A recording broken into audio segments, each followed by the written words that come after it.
and joining. The session today is being organized on the occasion of International Yoga Day, which was celebrated on 21st of June. All of our sessions in the Mindful Living community in the month of June were dedicated to yoga.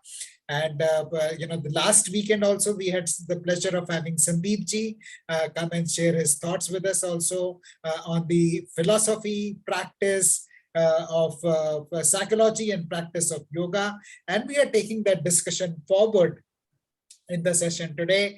For those of you who have not had a chance to look at the video of the last session, we are sharing the link in the chat. Please copy it and keep it with you, and you can catch up on that wonderful discussion we had last time.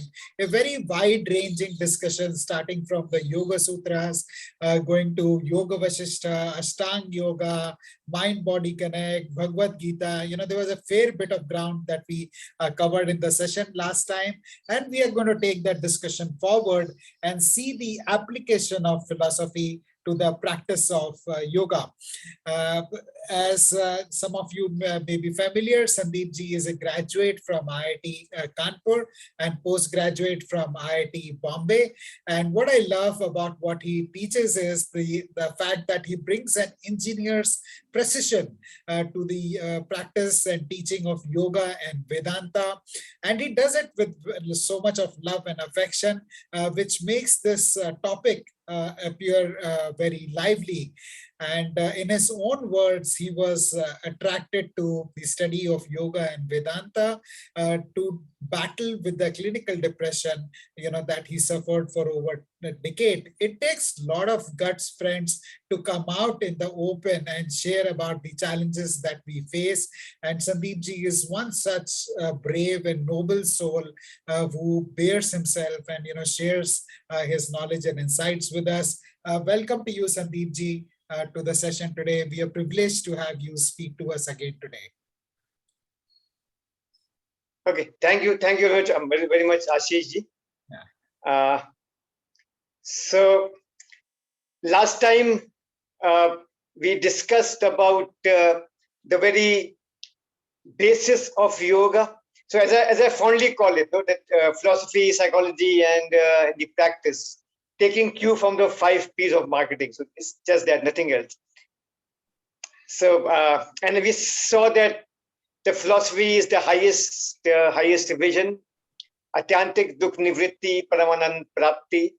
Psychology is the deepest understanding of the emotions, not just the behavioral aspect, but the emotions themselves, which actually, if we correct them, if we work upon them, that manifests in all our behaviors and the way we conduct our lives.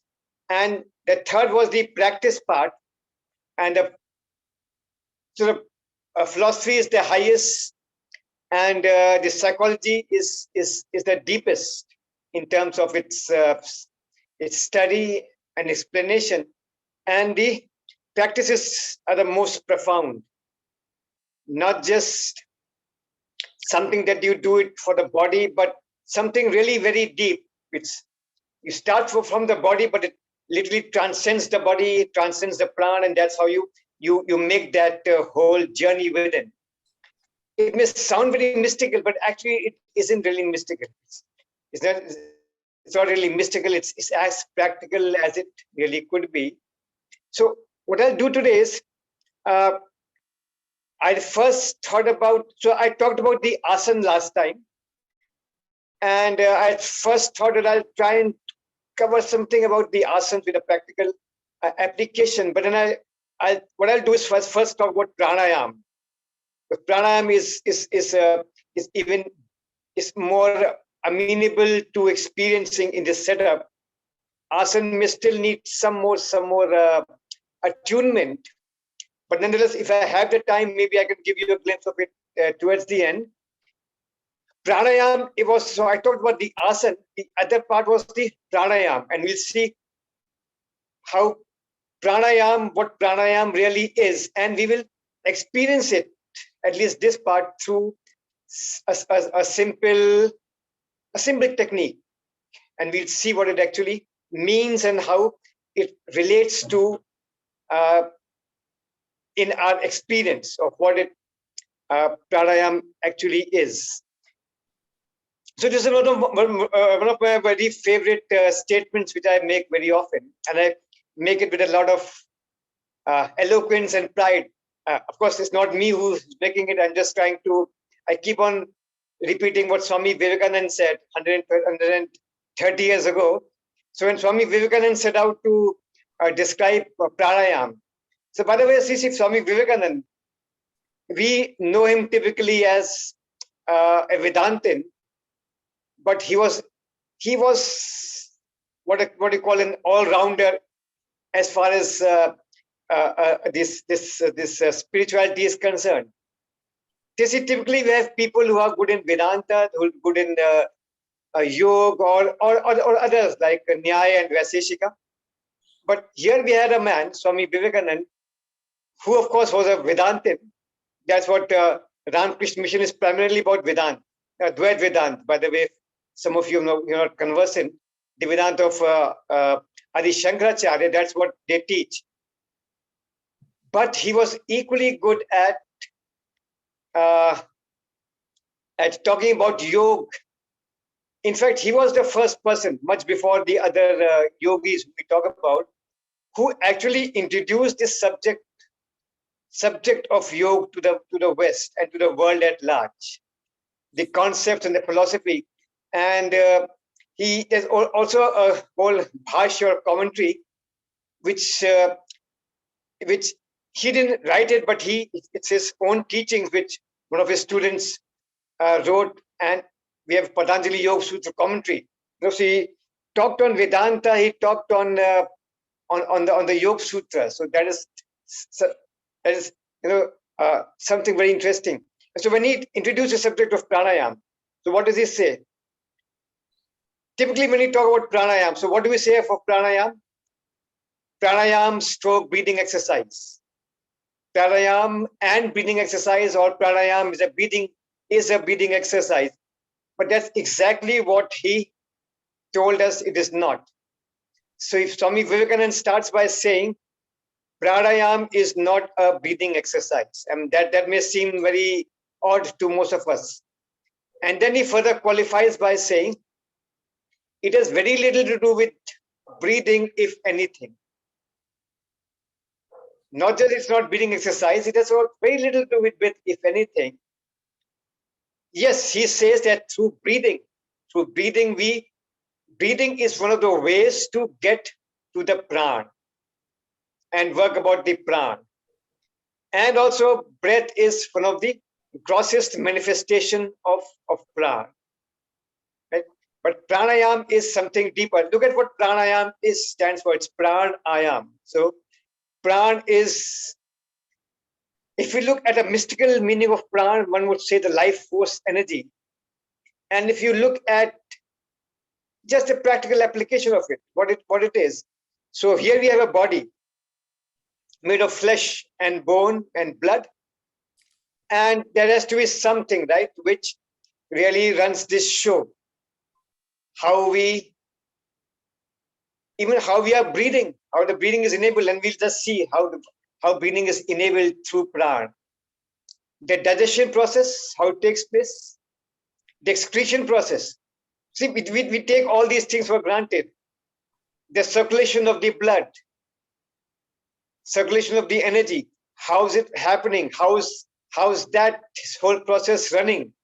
So that is pran. That is a subtle pran, which is beneath this layer of what is called the annamaya kosh, the body, beneath the body. And there are, if some of you might be knowing, there are 5 prans, pancha pran. Pran, apan, saman, vyan, and udan. So one is the pran, the main pran, the breathing. Then apan is excretion, vyan is circulation, saman is digestion. So this is how the yogis have qualified and divided this pancha pran. So you not go into that. Let us look at how pranayam is defined by Swami by Maharishi Patanjali. So in Patanjali Yoga Sutra, Sutra number 49 in the second chapter, how does Swami Patanjali describe or define pranayam? He says, tasmin sati, shwas prashwas, vicheda, shwas prashwas, gati, shwas prashwasyor, shwas prashwasyor, gati vicheda pranayama. So I'm not good at Sanskrit, so look, pardon me my pronunciation, but I'll just try to explain what this all means. Again, I touched upon sutra in the last session. So just quickly, what a sutra is a very compact, we call it zip file like we have. So all the philosophy and all the knowledge is packed in just not just in a page or even a few lines as in shlok. Sutra can have just only 4 or 5 words, like Sthir Sukham Asanam. 3 words defines the asana. So similarly, Tasmin Sati Shwas Prashwasyor Gatir Vicheda Pranayama.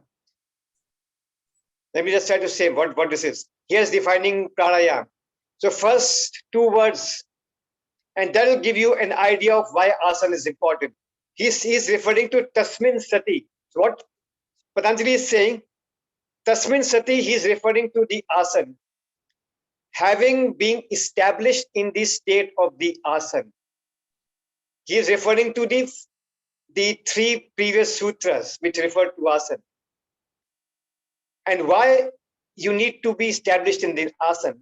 Because pranayam is not an ordinary breathing which we see. The pranayam that we normally do is just a child's play.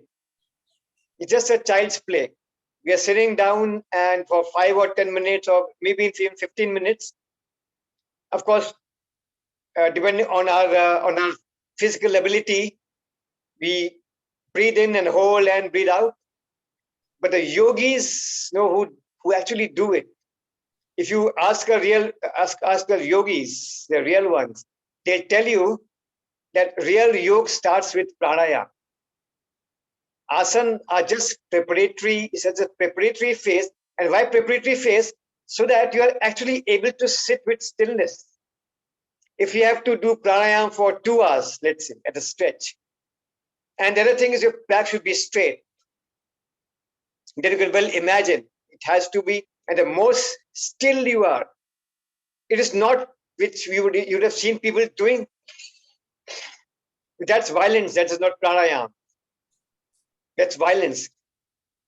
Pranayama has to be such. If you read the scriptures, it is the breath should be such that even your ear shouldn't be able to hear the sound of your breath. Not just that. Even if you were to place a wick of cotton at the nostrils, even that shouldn't flicker. So subtle your breath should be. There's hardly any movement in the breath at all. It's so subtle, so gentle, so deep. So imagine if you were to do that, you have to prepare your body first. And that you do through asana. So Tasmin Sati, having been established in the state of asana, now you proceed to pranayama. And how does Patanjali define a pranayama? He says, Shwas prashwasyor gati vicheda pranayama. So we know Shwas and prashwas is inhalation and exhalation. Gatir vicheda, that is the key point. This is a key word. So vicheda means break, a turning point. Gati, you can see the speed, the flow. So when you breathe in Nadi Shodhana Pranayama, for instance, then what do? You hold. This is called purak. When you are inhaling, it's called purak. When you hold the breath, That's called kumbhak. And when you are exhaling, that is rechak. So it is in this, it is in that interlude of gatir viched, the break in the flow, that turning point, that the pranayam happens. This is what Patanjali is saying. Shwas prasyasur gatir vicheda pranayama. That is when the pranayam is happening. And therefore, there's a lot of importance about the kumbhak. So now you can imagine, see, when you're holding the breath, and this is why you also need to be very careful. Don't just get excited one day. Aji mui pranayam kar lena, and you sit down and you hold the breath for 20 seconds, and don't do that. Don't do that. Do it very gradually. And this is a note of caution also mentioned in these Hatha Yoga scriptures. If you read most of them, that it's actually a double-edged sword, they say. A lot happens. It's not just holding the breath, not holding the breath. When you hold the breath, this is when pranayama, so pranayam. So the pran is being distributed, harmonized, extended. A lot of subtle changes happen within. So you have to be careful about how do you do this pranayam. Now let me just try to explain to you. There are some more little things I wanted to tell. So just before I go into it, I will just mention about one more thing. The importance of pranayam. So this is interesting. I thought I will just mention it, that even in Bhagavad Gita, for instance, a few days before, there was this whole note being circulated. I think quite a few of you would have also received that Bhagavad Gita, Krishna talks about 3 forms of yoga: Karma Yoga, Bhakti Yoga, and Jnana Yoga. What they missed out was, there are not 3 yoga he talks about. He also talks about Raj Yoga. Right? So see, this is so much of ignorance over there. In fact, the whole chapter, chapter 6 is on Raj Yoga, where I talked about in the last session, where Krishna is talking to Arjuna about meditation. Now, he also refers to pranayam in chapter 5. That is shlok number 27 and 28. Let me just quote to you what he says. He says 27 and 28, I'm just reading. Shutting out all, this is just a commentary which I've just read. One of the commentaries, right? Shutting out all thoughts of external enjoyments with a gaze fixed on the space between the eyebrows, equalizing the flow of the incoming breath and the outgoing breath in the nostril. See, what he's talking about is the pranayama, Nadishwaram pranayama, and thus controlling the senses, mind, and intellect. The sage who becomes free from desire and fear always lives in freedom. So see, what he's saying is something remarkable. So he's first mentioning this process of pranayam, and what does Krishna says? When you do that, you become free from fear, insecurity, and you live in emancipation. So now you can well imagine what pranayam is. It's not just a breathing exercise. It's much more deeper. And this is not just what Patanjali is saying, this is what even Krishna is saying in Bhagavad Gita. Now let us just try to understand a little nuance. And this is something which I try to express in my own words. It may not be exactly correct. We can discuss if you have any questions on that. But this is how when I try to describe in a practical way and try to express it, this is what I look at it. So if you look at your breathing right now, if you look at your breathing, how is the breathing happening? Have you ever thought of it? How are you breathing? Any thoughts? If someone would have? It's a automatic process, the breath just comes in and goes out. It's hardly conscious. Most of the times it's happening automatically and maybe shallow, may not be really deep. And many of us don't do it the right way also. Yeah, that's the right way. But this is what you say, right? This is an autonomic process. Yeah, it's an autonomic process, just as the beating of the heart, it's going on. But then what enables it? If you just were to watch it, it's an autonomic process. We know it. It's an autonomic process. What enables the breathing? So let me just ask you, when you are breathing, do the lungs expand to allow the breathing, or do you breathe in and or the lungs are expanding because of the breath? Or let me ask you in a different way. If I'm not able to expand my lungs, will I be able to breathe? Yeah. Anybody, friends, please feel free to unmute yourself and respond. And let's have a discussion with Sandeep ji on this. This is a very important point. How do we breathe? This is something, if we don't breathe for 3 minutes, we won't be alive, but we hardly pay attention to breathing. So it's important. Please unmute yourself and share your thoughts on breathing. Yeah, please feel free. So it is an autonomic process. That's what it is. But just look at it, and you can try to correlate that with cases. No, when in a case of an unfortunate accident, what happens? I may be having the best of the lungs, no injury to the lungs, but if there's an injury on your brain, what happens? Then the breathing has to be enabled, right? It has to be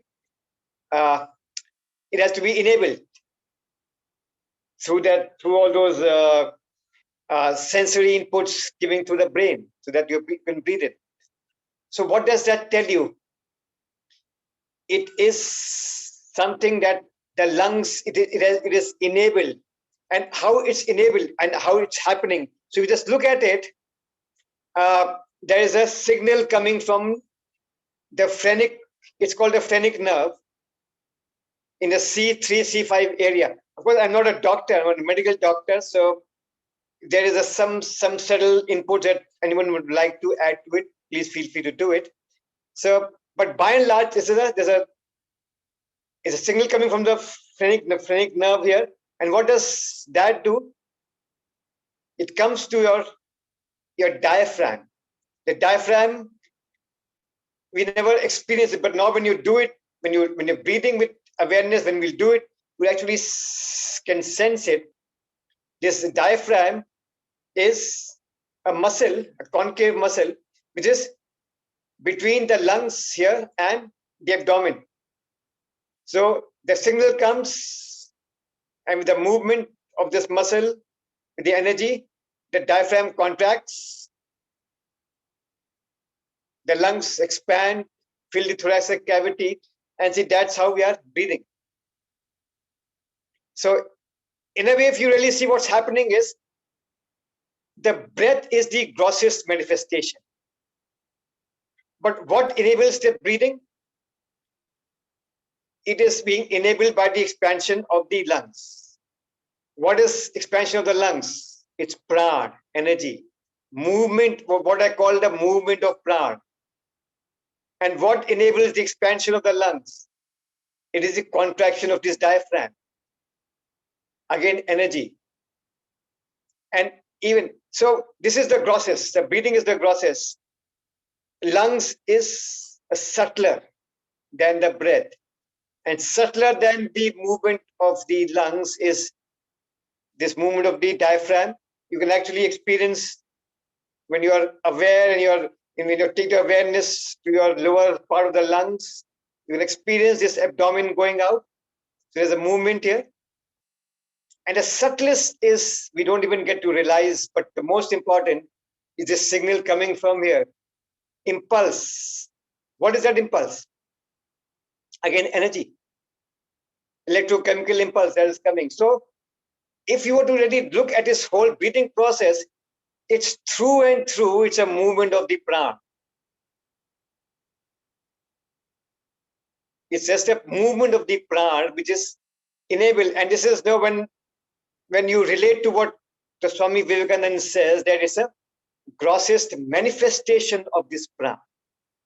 It starts to make so much sense. Now, any question, any comment on that? That's amazing. This explanation is amazing. And I see we have one doctor with us, Dr. Preeti. I wonder if she would like to contribute anything to the discussion we just had, or anyone else for that matter. This is amazing. I frankly had not thought about energy in this aspect, Sandeepji. I think that's a brilliant explanation that you have.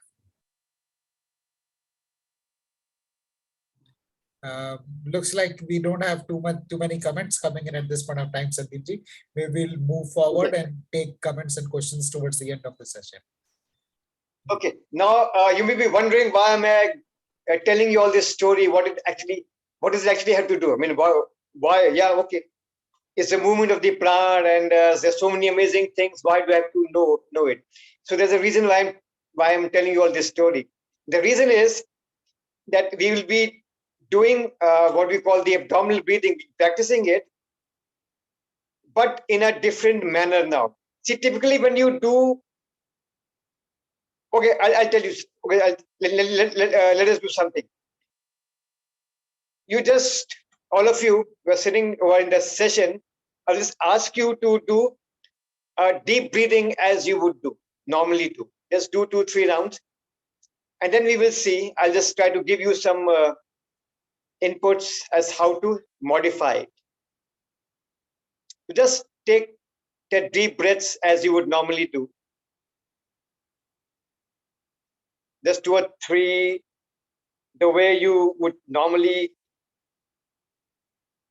do deep breathing or think of deep breathing.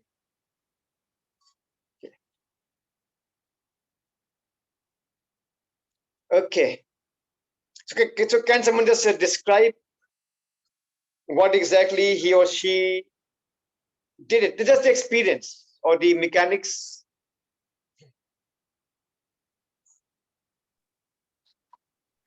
Anyone would like to share? Yes, Prabhatji, would you like to share? It's basically when we are breathing, the expansion of chest and stomach, and the mind gets calm, basically. Yeah, that will happen. But how are you breathing? That's what I'm saying. When you are doing this breathing, have you ever noticed the mechanics or how exactly you are breathing? That's what I'm asking. No. So yeah, so you're just taking a deep breath, inhaling and exhaling, right? Sanjukta, you would like to share? Correct. Yes, sir. I would like to tell that when we breathe, we feel a flow of energy from our abdomen to our chest, or maybe it may flow up to our neck area also, and sometimes to our head area also. Means I experienced it. So this was the feeling which I felt now. And while breathing, when we take deep breath, the chest and abdomen is means what we say, it is towards the outside, and when we inhale, so the we feel like its abdomen is getting inside. So I experienced this feeling. I got it now. Okay, thank you for your inputs. Now let us just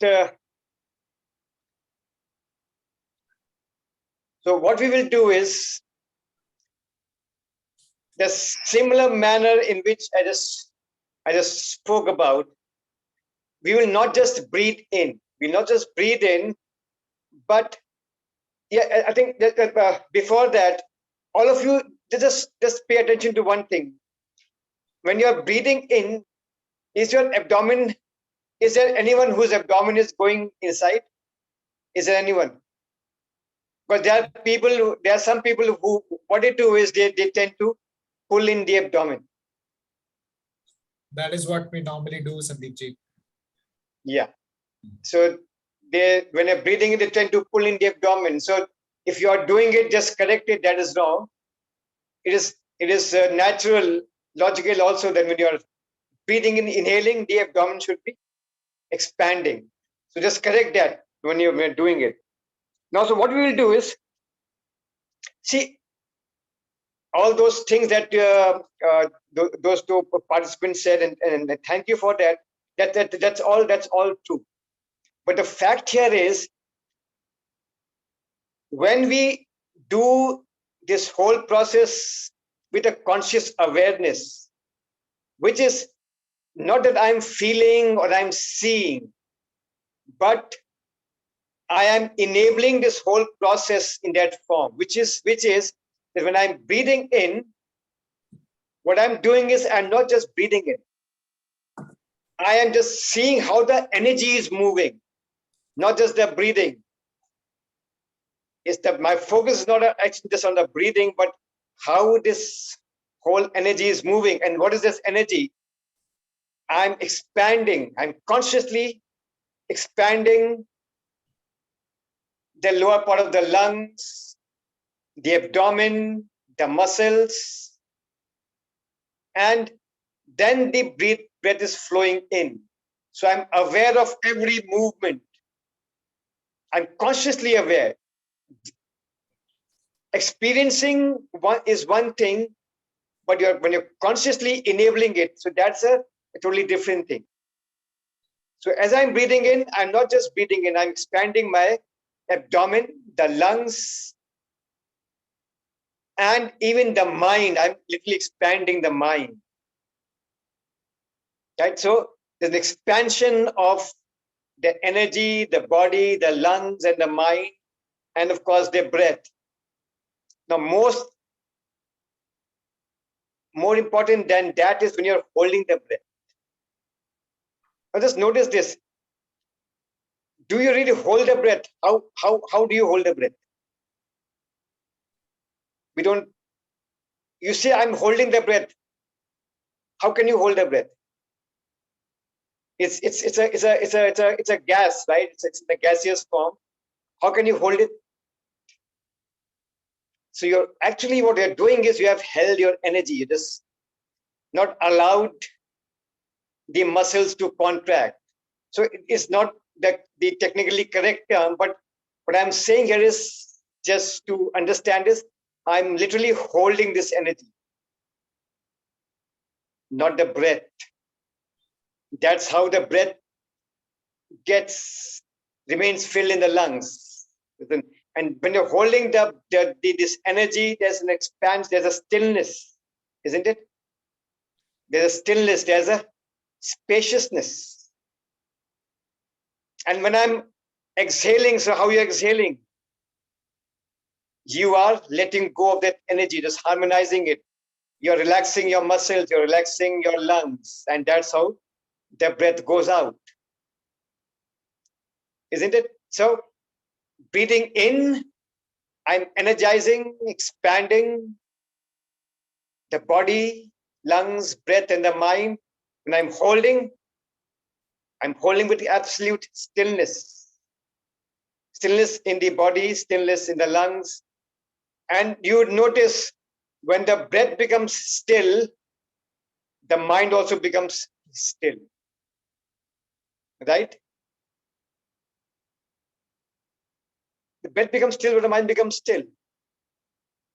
The mind literally rides on the breath, as there's a saying in Vedanta. The mind is like a monkey which rides on the horse called breath. Again, this breath is nothing but the manifestation of the prana. So actually, it's not the breath, but when your prana becomes still, harmonious, your mind becomes still. So just be aware of that stillness, the spaciousness, the quietude. And then when you're exhaling, Be aware of the harmony as you harmonize your body, the muscles, the breath, and the mind. So breathing in, you are expanding, energizing. When you're holding, that's silence, quietude, stillness. And when you're exhaling, there's harmony.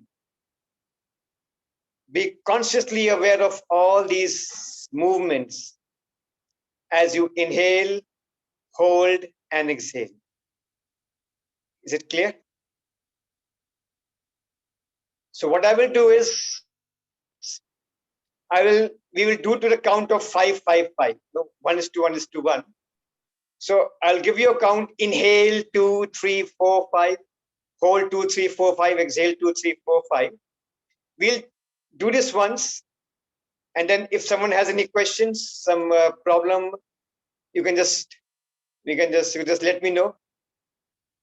If it's fine, then we'll continue it further. One more thing, do not open your eyes just abruptly. Just a physical exercise that we are doing. After you're done, you exhale to final round. Keep your eyes closed gently. Harmonize. I'll just give you certain instructions. Just be with that. And I'll ask you when to open your eyes. Okay? Let's do it once. The most important thing is don't open your eyes. Keep your back straight. Even when you are exhaling, you can relax the shoulder, but do not slouch your back. Remember that. Sit comfortably on your chair, on an asan, anywhere. Relax your forehead. Keep your back straight. Relax your jaws. Let us start with an exhalation.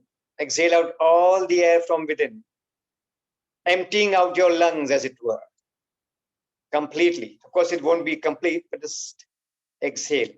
Now we will do the yogic breathing with full awareness.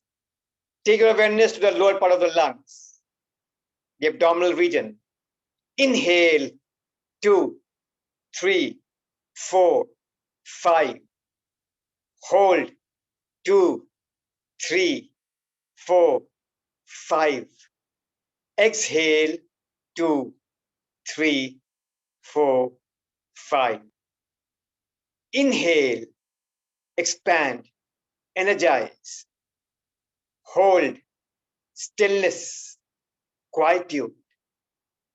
Exhale, harmonize.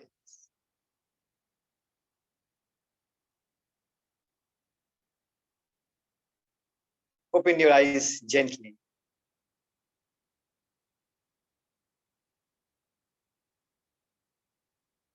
Any questions, any confusion? Was it okay? Anyone? Friends, anyone would like to share? Any? It's so okay. So I think it's all understood. It's all good. Fine. So we will do it for a couple of rounds and just go on with this process. The key here is you are aware of every movement of the energy, the body, the breath, and the mind. There's a complete assimilation in the process. Not that you're just doing it mechanically, breathe in, hold, breathe out. It's not that. It's a complete awareness assimilation. Let's sit with the eyes closed, keep your back straight. Relax your forehead, relax your jaws, repose in the self. Let us start with an exhalation. Remove all the air from within. Now for the yogic abdominal breathing. Inhale, 2, 3, 4, 5. Hold, 2, 3, 4, 5. Exhale, 2, 3, 4, 5. Inhale, energize, expand. Hold, stillness, quietude. Exhale, harmony. Inhale, hold, exhale, inhale, energize, hold, stillness, exhale, harmonize, inhale, hold, exhale. Be aware of every movement. Inhale, you energizing, lifting, expanding, holding the spaciousness, quietude. Exhale, harmony. Inhale, hold, exhale. Inhale, hold,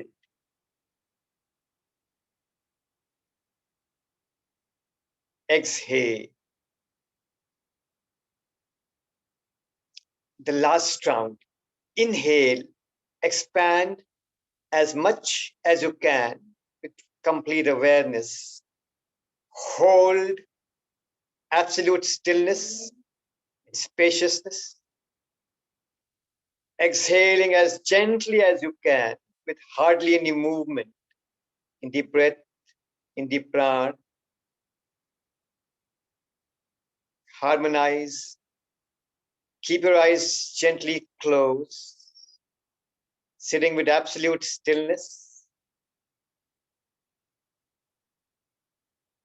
What Patanjali says, sthir sukham asanam. There's stillness in the body, stillness in the prana, stillness in the mind. Annamaya kosh mein sthirta, pranmaya kosh mein sthirta, manomaya kosh mein sthirta. Being in the state of yoga,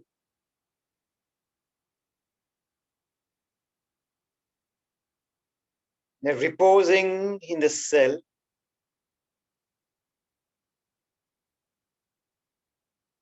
let the awareness be on the movement of the breath, of the energy.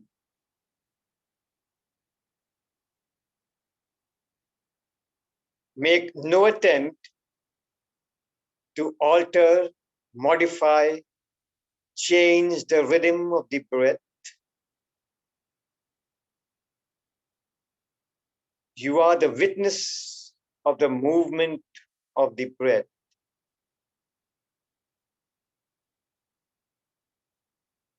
Not the one that is experiencing.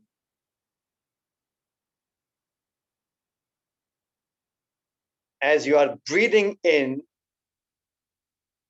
just watch how the breath enters through the nostril.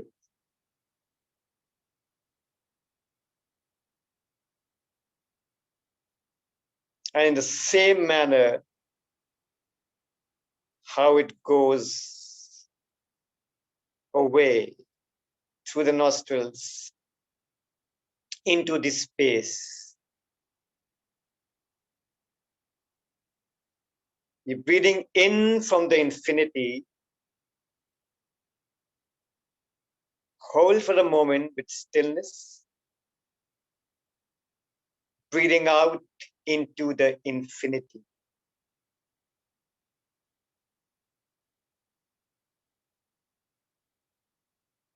Notice the space within is the extension of the infinite cosmic space.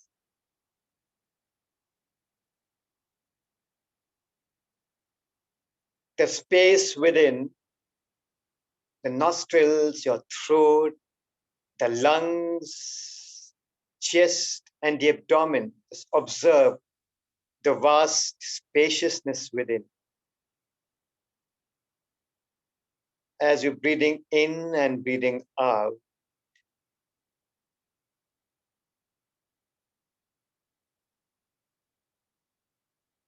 it is the extension of the infinite cosmic space.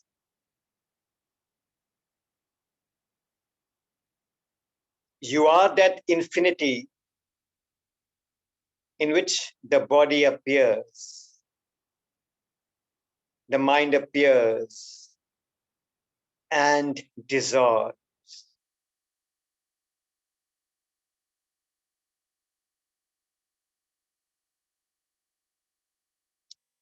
Repose in that dissolution. Rejoice in the dissolution.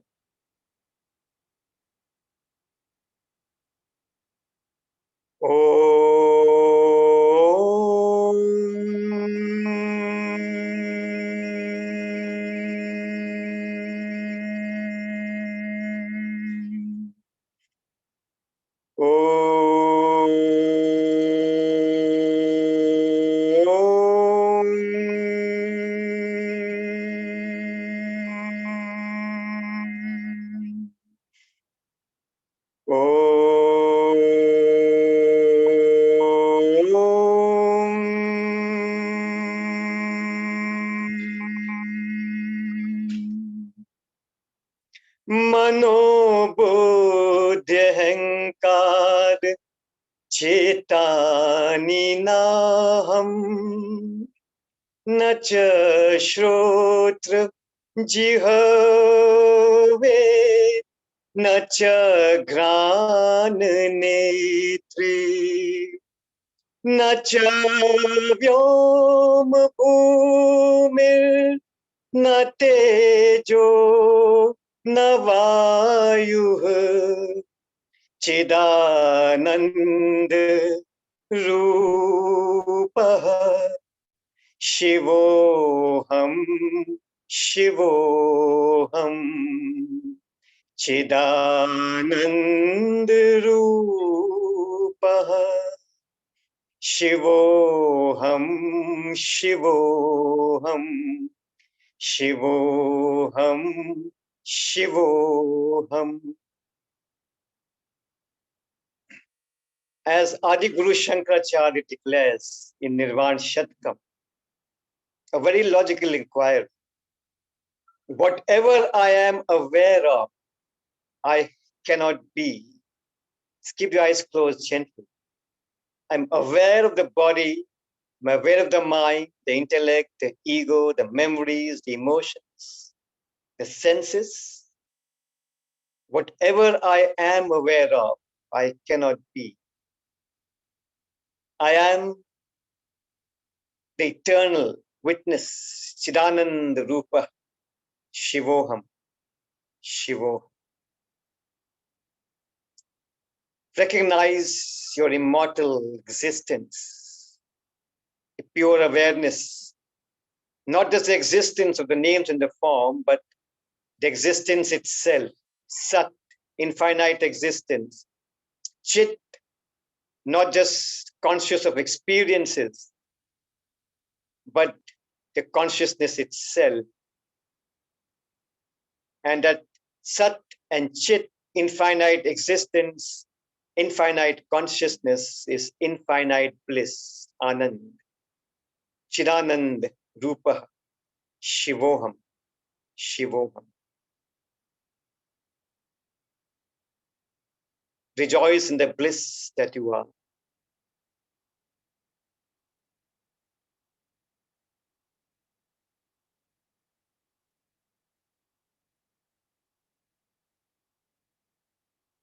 Gently become aware of the space around you and your body.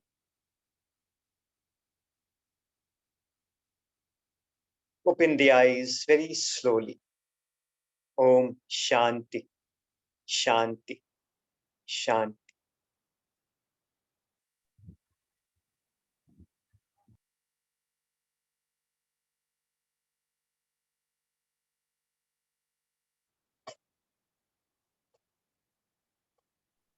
Okay, so any questions? What an amazing experience it was, Sandeep ji. Thank you so much. Beautiful. It's a beautiful experience, Sandeep ji. Yes. Very, very nice. It's a blissful experience. Beautiful. Oh, Thank who's- you so much. Sandeep ji, thank you. Thank you so much, sir.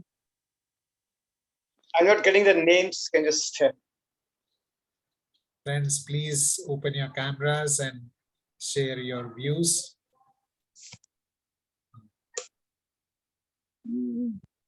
So this was a beautiful experience, like feel like a divine state after doing it.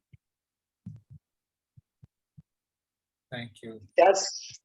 Thank you. So see, that's what Shankaracharya is saying. Recognize the divinity that you are. Chidananda Rupaha Shivoham Shivo. We don't know you are divine. That's why you suffer.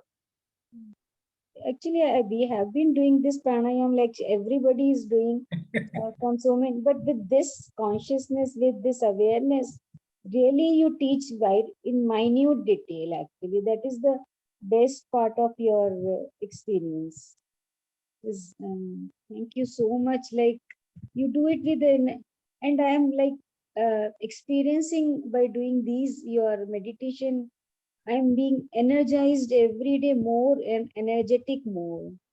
I'm able to watch my thoughts. I'm able to control my emotions. I'm very I easily get perturbed by the circumstances. But now with this awareness, I'm able to control my Yeah. awareness. This is beautiful. Like, Thank you. Yes. Thank you. That's how yoga and Vedant really are. That's how it is. you teach in minute detail. So see, that's actually that's why I say it's a science. Yes, It's a science. It's a whole science. There's a whole mechanics. There's a whole logic to it. That's what we need to understand. Actually, I'm also in depression from last 20 years, more than 20 years. It keeps coming, going, keeps coming, going, and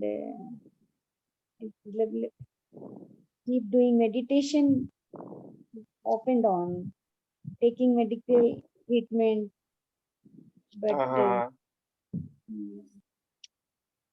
So it's important to just keep on practicing this continuously. That's yes, important. that is important. Yes, exactly.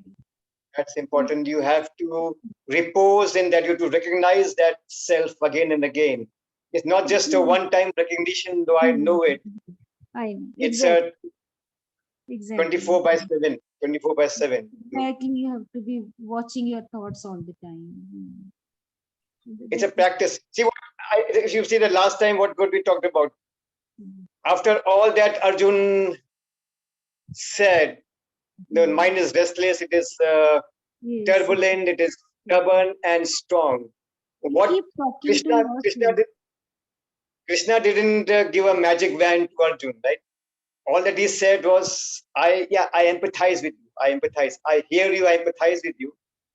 And here's what I'm giving you a key. Just listen to it carefully. It is repetition, abhyas, and that's just about it. That's just about it. That's just about it. And it starts to dawn. Slowly. It's a very gentle, subtle progress. But every progress is what Swami Vivekanand said, that the signs that you are making progress is that you start becoming cheerful. That's what it is. You fall and then again you rise. You fall. Yes. The important thing is you have to rise. You have to rise. You will, yes, you will fall. You will fall. Vidyanand Swami says it very clearly in Panchadashi. What does he say? He says, Puna Puna Hoga. It'll happen again and again, and it's happening in a flash. You have to see, they knew it. This is how the mind works. See, if it was really so easy, there's no switch here, they can switch on and off. Then why would you be having all these Upanishads? Why the Bhagavad Gita? Why Yoga Vasishtha? Why Patanjali Yoga Sutra? Why at all you had Gautam Buddha going out for 9 years and then, well, why would you have all these things? Please think all about this logically. हम यहाँ बैठ के सोचते, no, it happened. Why does it happen? I mean, they are not fools who did all that thing, right? Just think about it. It needs practice. A little simple thing. For example, when you go for engineering or medicine or anything, do you get the degree the day you enter the college? You tell the director, oh, I've entered, give me the degree. And what we expect here is the way the first lecture I hear, the first retreat that I go to, I must become Gautam Buddha and Krishna and Jesus Christ all rolled into one. How can this happen? Just tell me. For all your life, 30, 40, 50, 60 lives, what you have practiced is just distraction, just distraction, just distraction. Exactly. Your passive distraction. And now you are trying to practice awareness and you think, 1 second, 1 minute, I should become aware. And then whenever the mind goes off again, you become despondent. Oh, nahi hota hai. Sab kuch karke dekh liya. I talk to so many people. Sab kuch kya karke dekha hai? What do you know about mind? Sab kuch karke dekh liya. I mean, what have you done? You don't know anything. You don't know a little thing about this mind, how it works.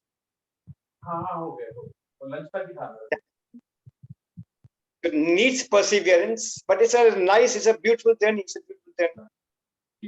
It's a slow, but the only journey which is actually going to stay. All of the other will just, nothing is going to stay. This is what Buddha said. Anityam, anityam, sarvam anityam, shadikam, shadikam, sarvam shadikam. And therefore, dukham, dukham, sarvam dukham. Buddhism actually starts with saying that this world is a misery. If someone doesn't know Buddhism, he would say what a glorified pessimist Buddha was. But that's how it is. Okay, not dukham, dukham, but see, we are all so unfulfilled, isn't it? We are all unfulfilled. There's not a one person who can say is fulfilled. And then what Buddha says, there is a way. There is a way. There's a way out. Right? And this is whole sadhana. The eight noble truths of Buddhism. And they're all same. Buddhism or Vedanta. Their core philosophy is very different, diametrically opposite.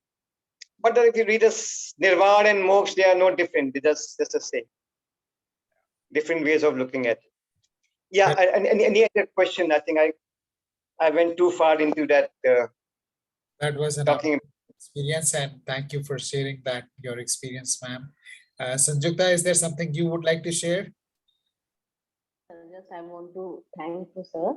Yeah. That it was a beautiful experience. I usually take online classes, and even I practice meditation with my students.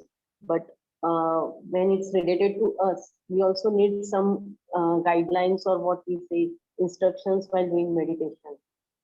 I can experience what my students experience when I take meditation now.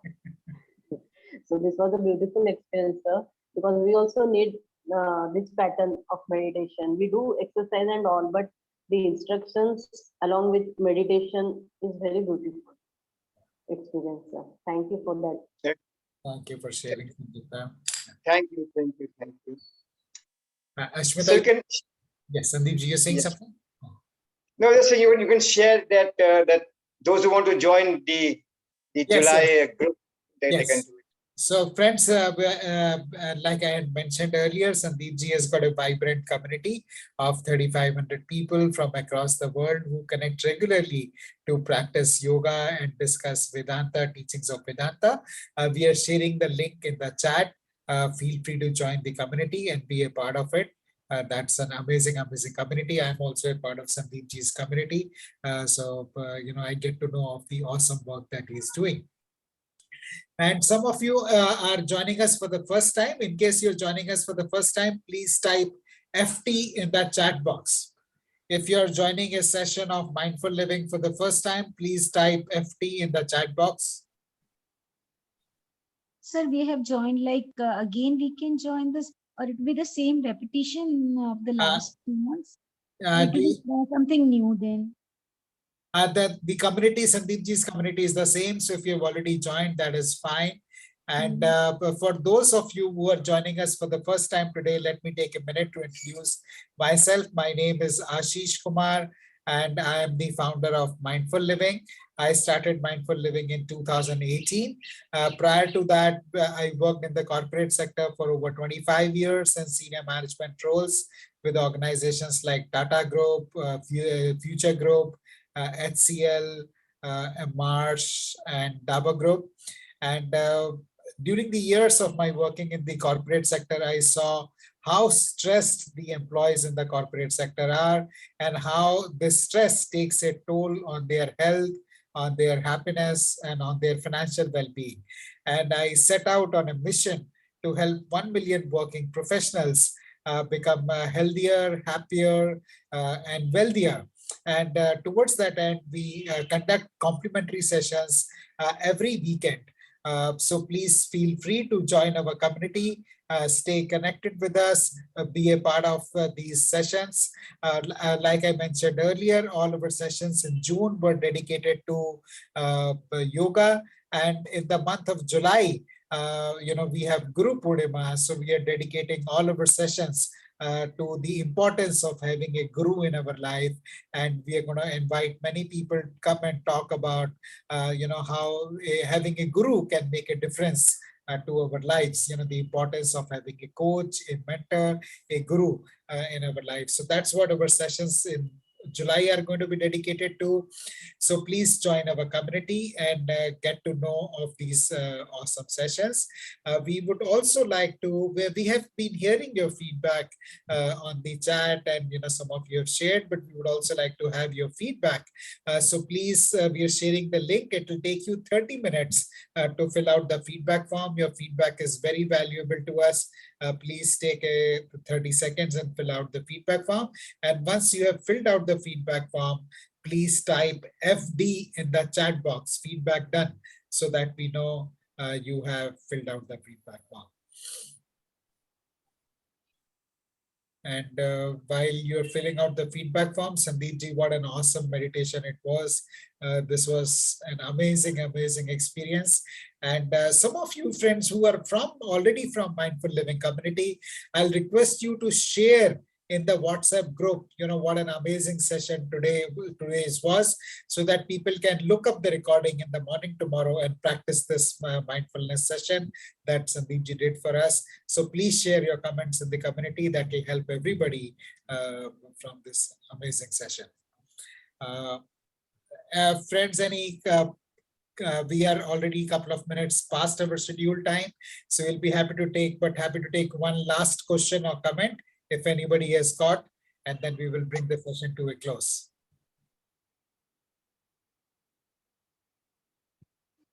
Friends, any quick last question or comment?